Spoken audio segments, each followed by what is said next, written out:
Est-ce que tu veux réellement comprendre qu'est-ce qui se passe avec Bitcoin présentement? Si tu sais pas, Bitcoin, c'est la première crypto-monnaie, la plus grosse en market cap. Puis en ce moment, on a Bitcoin qui a dépassé la barre des 100 000 US. Donc dans cette vidéo, je vais te partager qu'est-ce que je crois qui va arriver pour Bitcoin en 2025. Je vais te montrer aussi mon analyse complète de quand c'est le bon moment de l'acheter et quand je crois également que ça va être le bon moment de le vendre. Tu vas pouvoir voir en détail comment j'analyse le graphique puis ma prédiction future pour la fin d'année pour Bitcoin. Que tu sois débutant, intermédiaire ou même expert en crypto, assure-toi d'écouter toute la vidéo jusqu'à la fin parce que tu vas avoir énormément de insights, de choses très importantes que je vais te dire dans cette vidéo-là qui vont pouvoir t'aider à naviguer le marché tout au long de 2025 parce qu'il y a des choses extraordinaires qui s'en viennent. Puis si tu es capable d'adapter une bonne stratégie au marché en 2025, tu peux faire énormément d'argent, mais si tu manques ta shot, tu peux faire comme 95% des gens perdent de l'argent en crypto. Si on veut pas que ça t'arrive. En passant, il n'y a absolument rien, mais rien de toute cette vidéo-là qui est un conseil financier. Je ne suis pas un conseiller financier. Fait que cette vidéo-là est vraiment à titre éducatif. Et également, c'est basé sur mon opinion personnelle d'expérience d'environ 9 ans en crypto, basé sur des analyses techniques puis 3 bull runs dans le corps. Fait qu'écoute, sache qu'après cette vidéo-là, tu es responsable de toutes les décisions que tu fais. Si tu décides d'acheter, de vendre, de prendre position, de peu importe comment tu décides de le faire. Si tu fais des profits, c'est de ta faute. Si tu perds de l'argent, c'est de ta faute également. Fait que sache qu'on est en crypto, c'est un marché qui est très volatile. Puis il y a toujours des risques. Peu importe quelle vidéo ou qui tu écoutes sur YouTube, il y a toujours des risques liés à ce marché. Donc là, on se parle en ce moment, Bitcoin est à 96 000 $. On vient tout juste d'avoir les élections. Trump, il a été élu puis il prend siège aux alentours du 20 janvier. Okay? On a quelque chose d'extraordinaire dans les marchés. Puis là, Bitcoin, il y a eu une correction majeure dans les dernières semaines. On est monté jusqu'à 108 000 US. On a corrigé dans les 90 000 US. On est dans une bull run, ok? C'est qu'il y a beaucoup de gens qui sont dans une bull run, on n'est-tu pas dans une bull run?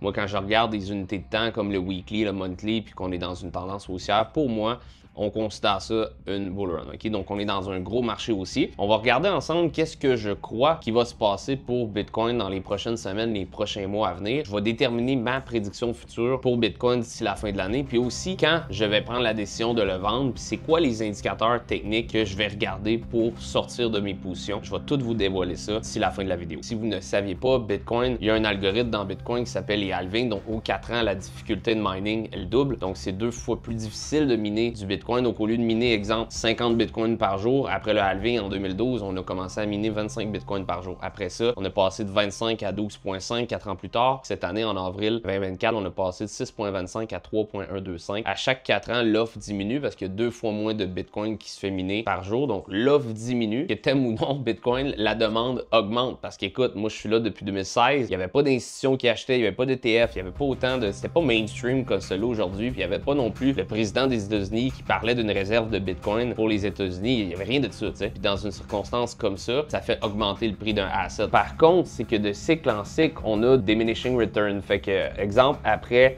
la première bull run, après le halving ici, Bitcoin a monté de 10 000 10 000 c'est x100. Pourquoi je crois que Bitcoin n'aura pas x100 cette année? C'est parce qu'on a un plus gros market cap qu'en 2012. Okay? En 2012, quelqu'un mettait 10 000 dans Bitcoin puis il faisait bouger le prix.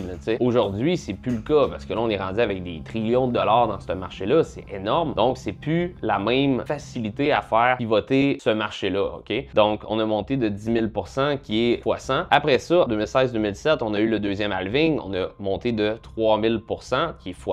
Après ça, le cycle précédent, on avait un beaucoup plus gros market cap. Après le halving, on a fait 600% qui est un x6. Si déjà tu écoutes certains YouTubers puis qui commencent à te parler de Bitcoin va taper 1 million, puis 2 millions, puis 3 millions, la vérité c'est que la majorité des gens sur YouTube, ils cherchent à produire des clics, cherchent à produire des views, puis ben c'est pas en parlant de quelque chose de négatif que généralement tu vas aller chercher ces clics-là, faut que ce soit clickbait, puis de mettre des chiffres ronds, puis des gros chiffres pleins de hype comme 1 million et plus, etc. C'est ça qui amène le monde à cliquer sur les vidéos, mais malheureusement, ils dirigent pas les gens vers la bonne information selon moi. Si j'avais à spéculer, juste comme ça, basé sur les pourcentages après halving de Bitcoin, puis le market cap aussi, j'ai tendance à dire que Bitcoin ne fera pas en haut de 600% après le halving ce cycle-ci. Donc le halving est arrivé en avril 2024. Le halving est arrivé quand Bitcoin était autour d'à peu près 60-70 000. Moi, je crois personnellement que Bitcoin pourrait nous donner un 100, peut-être 200%, mais je vais y aller avec un 100-150% après le halving, ce qui m'amène à spéculer spéculer qu'on va fort probablement avoir un Bitcoin qui va finaliser le cycle, selon moi, autour de 150 à 175 000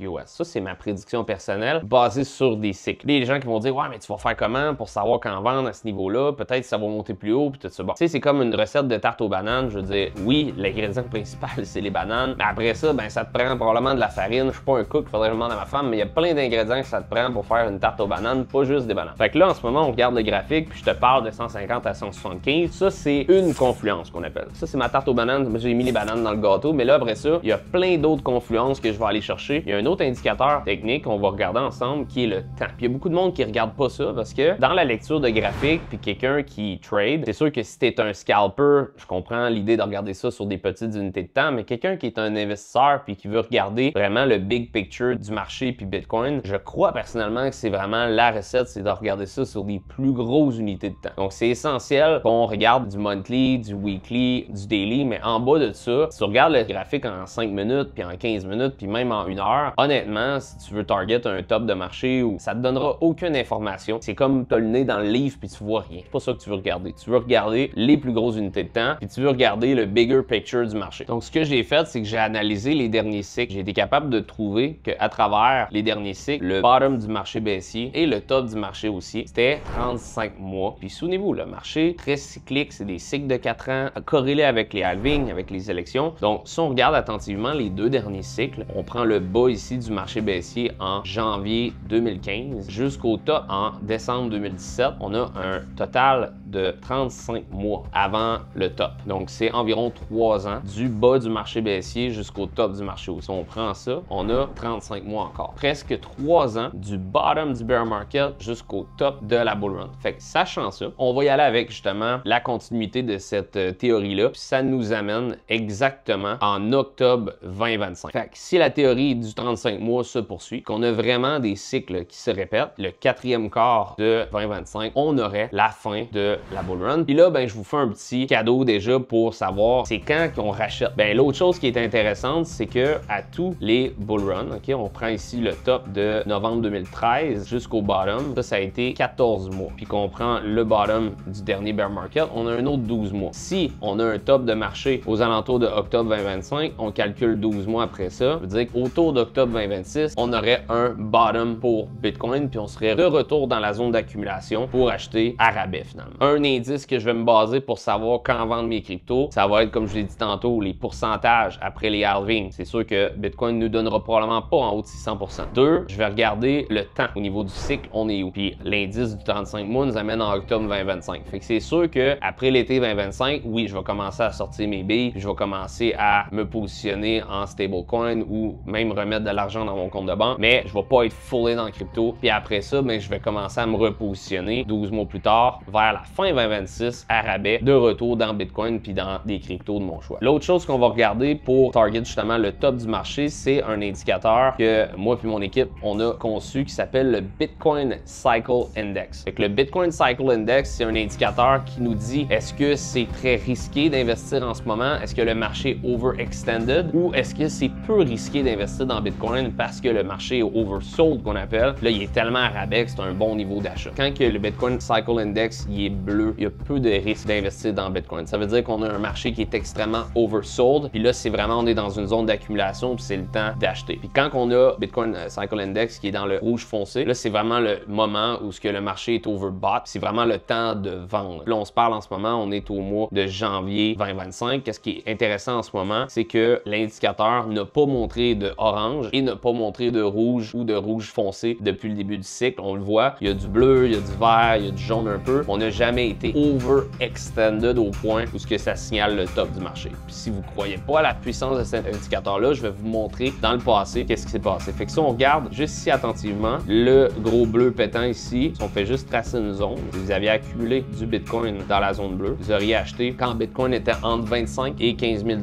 Donc oui, tu peux t'apercevoir que ce n'est pas un indicateur qui est fait pour le scalping ou le day trading, c'est vraiment un indicateur qui est précis mais sur des plus grosses unités de temps. Fait que ça va te partager des zones zones d'achat et non des prix précis. Mais quelqu'un qui veut, exemple, pas faire du day trading, mais vraiment juste faire plus de l'investissement puis tout ça, ben écoute, c'est sûr que c'est très lucratif. Si tu avais commencé à vendre quand que l'indicateur a tourné rouge pétant ici, on était en haut ici à 41 000. Là, tu vas me dire, ouais, mais Alex, tu vends 41 000, il a monté jusqu'à 62. Oui, c'est ça, je te dis. C'est un bon indicateur pour target des zones, mais tu pogneras pas le pile poil top du marché. Tu aurais pu augmenter ta valeur en Bitcoin. Ça, c'est quelque chose que souvent les gens ne comprennent pas. Si tu es en Bitcoin pour rester en Bitcoin puis tu es dans ce marché-là pour le long terme, ton but, c'est pas juste de battre le dollar canadien ou d'augmenter ta valeur en US. Tu veux augmenter ta valeur en Bitcoin. Ça, c'est un gros edge que les traders y ont sur les investisseurs. Fait qu'encore une fois, je répète, numéro 1, on regarde les pourcentages des cycles précédents après les halvings. Numéro 2, on regarde au niveau du temps, qui est 35 mois. Numéro 3, on regarde le Bitcoin Cycle Index. Fait qu'on est clairement pas dans orange, puis on est même pas encore dans le rouge. Fait que ça, c'est une affaire quand je vais commencer à avoir du orange. Ça va être un petit hey, comme watch out. Quand on va voir du rouge pétant, pour moi, ça va être mon signal de sortie pour Bitcoin puis plusieurs autres cryptos. Fait au niveau de ma prédiction, si on part de 96 000 $, qu'on va chercher, exemple, le minimum de mon price prediction entre 150 puis 175, on part d'un 57% de profit. Si, par exemple, on achète aujourd'hui puis on se rend à 150, c'est un 57% de profit. Fait que si tu mets un 1000, avec cet exemple-là, tu finirais avec 1500. Après ça, si, exemple, tu mets un 10 000, ben, tu finirais avec 15 000. Si on se rend à 175 000, ben, c'est un 80% potentiel. Fait que si tu mets un 10 000, tu finis avec 18 000. Mettons, tu mets 100 000, tu peux finir avec 180 000. À mon avis, c'est plus des retours sur investissement autant sexy que qu'est-ce qu'on a vu dans la dernière année puis tout ça sur Bitcoin. Parce que je crois qu'en 2025, on va voir une performance augmentée au niveau des altcoins. Rien qui empêche Bitcoin d'être excellent. Je veux dire, si tu es habitué de faire 2, 3, 4, 5% à ta banque en retour puis tu fais un 50%, c'est excellent là, en moins d'un an. Sauf que je crois que la partie la plus sexy de Bitcoin est derrière nous. Donc, dans les 2 dernières années, je crois qu'on a fait quand même x6. C'est là vraiment que je crois que les gros gains étaient. Puis là, on se tourne plus vers une dominance un peu plus intéressante au niveau des altcoins. Puis c'est fou de penser que Bitcoin est à 100 000 aujourd'hui parce que moi, personnellement, si tu savais pas, j'ai commencé en crypto fin 2016, début d'année 2017. Puis quand j'ai acheté pour la première fois Bitcoin, je me rappelle, c'est un de mes chums qui m'a appelé puis il m'a dit « Alex, faut que t'achètes du Bitcoin, faut que t'achètes du Bitcoin. » Là, j'ai dit « C'est quoi ça, Bitcoin? Là, comment ça marche, tu sais? » Puis il m'a dit « Faut que t'achètes ça, ça va valoir 100 000 un jour. » Puis à ce moment-là, je savais même pas s'il me parlait de 100 000 Canadiens ou 100 000 US, mais moi, j'y ai cru. Au départ, c'était vraiment de la naïveté pour être 100% transparent avec toi. Puis après ça, j'ai commencé à faire des recherches sur la blockchain, puis les halvings, puis j'ai commencé à comprendre tout ça. Puis si t'as jamais fait de transaction en Bitcoin, tu peux pas comprendre, mais si t'en as fait, tu comprends à quel point c'est rapide, c'est simple. La blockchain, c'est là pour rester, puis on s'en va vers cette direction-là. Bitcoin est aux alentours d'à peu près 1500$, 1800$ quand j'ai acheté mes premiers Bitcoins. J'en ai perdu plusieurs dans des robots de crypto, puis dans plein d'affaires. Probablement que si t'es en crypto depuis longtemps, tu t'es fait avoir au moins une fois à quelque part, mais c'est fou de penser que cette prédiction-là de Bitcoin va valoir 100 000 un jour, là, environ 8-9 ans, que moi, j'étais juste le petit jeune naïf qui se lançait là-dedans un petit peu les yeux fermés. Il y a eu des moments que je pensais quitter, là, comme ça n'a pas toujours été facile, la crypto puis le trading, puis c'est très volatile, puis ça joue sur les émotions. Mais de voir qu'aujourd'hui, avec la patience, la vision, on est rendu à 100 000 US, un Bitcoin, c'est complètement extraordinaire. Il y a environ 7% de la population mondiale qui sont dans la crypto, là. Pas 20, pas 30, pas 50. Je crois qu'on va voir un Bitcoin en haut d'1 million dans notre vie. C'est assez extraordinaire en moins de 8 ans de voir qu'un asset comme ça a passé d'environ 1000$ à 100 000 US, t'sais. Fait que c'est quand même fou. Je suis vraiment curieux de savoir, toi, comment t'as entendu parler de Bitcoin pour la première fois? Laisse-moi ça dans les commentaires. Puis by the way, si t'es pas déjà abonné à ma chaîne YouTube, do it now. Fait que c'est l'Université Crypto. Abonne-toi. Tu peux même mettre des petites alertes pour avoir les notifications à chaque fois qu'on fait des vidéos. Mais là, faut pas oublier que 95% des gens perdent de l'argent en crypto et surtout dans le trading. C'est bien beau, là, 150, 175 000, puis des price predictions comme ça, mais faut savoir quand sortir du marché. Faut surtout savoir contrôler ses émotions quand on va arriver dans un événement où on a toute la partie technique qui nous dit de sortir du marché. Faut pas que l'émotion prenne le dessus. Fait que je vais vous montrer exactement qu'est-ce que je regarde techniquement parlant pour être capable de sortir du marché. Je vais regarder qu'est-ce qu'on appelle les bearish divergence. Fait que les divergences bearish, on va regarder ensemble dans le passé comment ça le play out au niveau du marché, mais ça va être un indice, ça va être un indicateur qui va être extrêmement essentiel pour identifier un top de marché. Puis je sais qu'il y a des gens qui vont vous dire, bon, mais les meilleurs traders, ils savent pas identifier les tops de marché. Je suis pas en train de vous dire, ah oui, 172 153 et 22 cents, c'est le top de Bitcoin. Ce que je suis en train de dire, c'est que oui, il y a moyen d'identifier quels sont les tops de marché en zone. Il y a un indicateur ici qui vous montre comment sortir entre 40 et 60 000. Est-ce que l'indicateur est capable de vous dire que ça va être 69 322? Non. Sauf que le but, c'est pas de jouer au héros et d'aller vendre au parfait moment dans le top, c'est d'aller chercher les zones clés pour pouvoir se positionner données et sortir également des marchés. Fait qu'on regarde la dernière bull run, comment j'ai été capable d'identifier justement, autre que les autres indicateurs que je vous ai montré tantôt, le top du marché. Fait qu'on voit ici, on a sorti 3 indicateurs. On a sorti le MFI qui est le Money Flow Index, on a sorti le RSI qui est le Relative Strength Index, puis on a sorti le Stock RSI. On a ici Bitcoin aux alentours de 40, 50, 60 000. Donc on a Bitcoin qui fait des hauts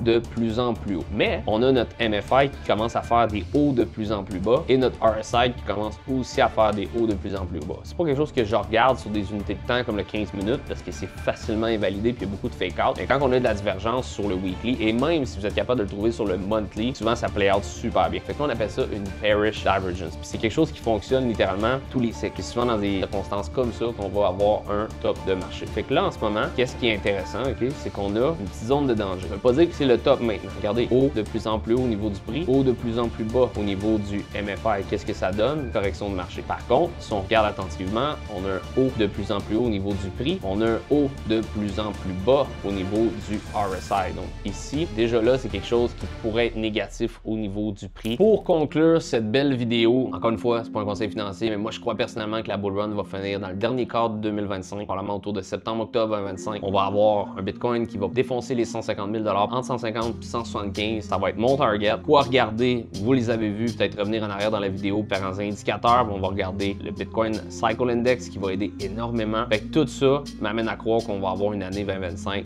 extrêmement profitable pour Bitcoin et tous les autres cryptos qui sont autour. Puis si vous avez aimé cette vidéo, n'oubliez pas, vous pouvez liker la vidéo, vous pouvez laisser un commentaire. Si vous n'êtes pas déjà abonné, do it parce qu'il va y avoir du contenu de qualité qui s'en vient dans les prochaines semaines, les prochains mois. Puis également, si vous en avez pas assez eu avec cette vidéo, il y a du contenu encore plus intéressant. On a une masterclass qui va pouvoir vous aider également au niveau trading. Juste en bas de la vidéo, il y a un lien. Vous pouvez avoir accès au masterclass gratuit. Puis vous avez également l'analyse du mois, en passant que je fais à tous les mois sur YouTube. Fait que vous avez en ce moment l'analyse du mois qui est là. Fait qu'allez voir ça, puis ça va vous donner encore une fois plus de contenu de qualité pour savoir peut-être comment bien exécuter vos positions dans le marché. Comme je t'ai dit, Bitcoin, je crois qu'il va être bon en 2025, mais je pense qu'il va y avoir encore plus de pourcentage dans les altcoins. En 2025, je pense qu'on a une année extrêmement risk-on. Je pense qu'on va avoir une alt season, on va avoir quelque chose de fou. Si en ce moment tu dis, hey, 50% pour moi, c'est pas assez cette année avec Bitcoin, puis t'en veux plus, dans les prochaines vidéos, je vais faire des analyses complètes, comme je viens de faire en ce moment, mais sur différents altcoins. Dans l'analyse du mois, en passant, j'ai marqué mon number 2 pick pour mes coins de 2025. Fait que va voir si tu veux savoir c'est quoi mes deux altcoins, que je suis vraiment positif dessus. Je vais faire des analyses complètes sur des altcoins qui peuvent super bien performer et même performer mieux que Bitcoin en 2025. Donc, va voir ça. On se revoit dans une prochaine vidéo.